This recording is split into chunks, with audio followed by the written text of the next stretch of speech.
Гайсәне хашка кадаклау. Гайсә белән бергә шулай ук үлемгә хөкем ителгән тагын 2 җинаятьчене дә алып бардылар.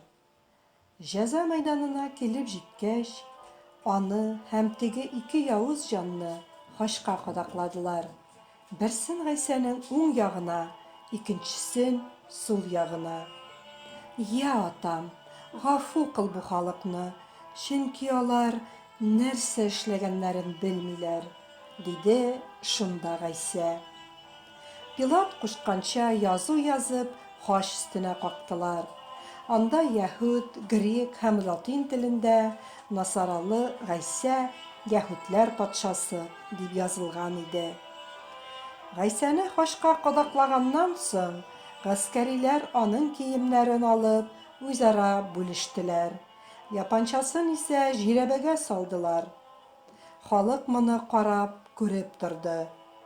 Башкаларны коткарды бит, әгәр Аллаһы тарафыннан сайланган Мәсих икән, инде үзен коткарсын, дип башлыклар Гайсәне мыскыллап көлде.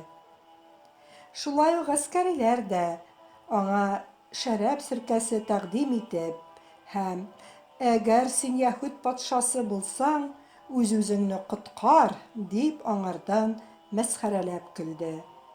Хашка кадакланган җинаятьчеләрнең дә берсе: "Алай Мәсих булгач, үзеңне дә, безне дә коткар", дип явыз телләнде.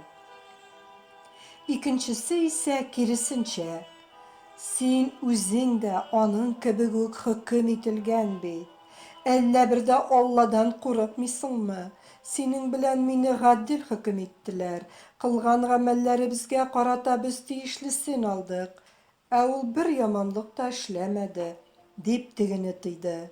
Аннары Гайсәгә мөрәҗәгать итеп: "Үзеңнең патшалыгыңа кергәч, мине искә алчы, Раббым", диде. "Хак дөресен әйтәм сиңа, бүген үк минем белән җәннәттә булырсың", дип җавап бирде аңа Гайсә. Төш вакытында сәгать 3ләргә кадәр бөтен җир йөзен караңгылык чорнап алды.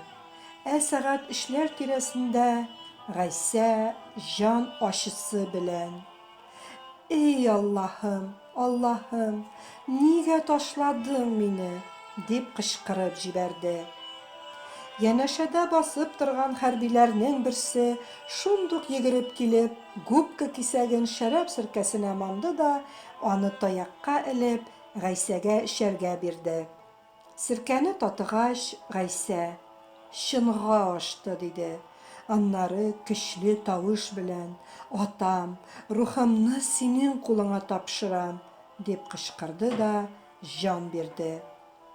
Шул мизгелдә Аллаһы йортындагы пәрдә өстән аска кадәр урталай йыртылып китте.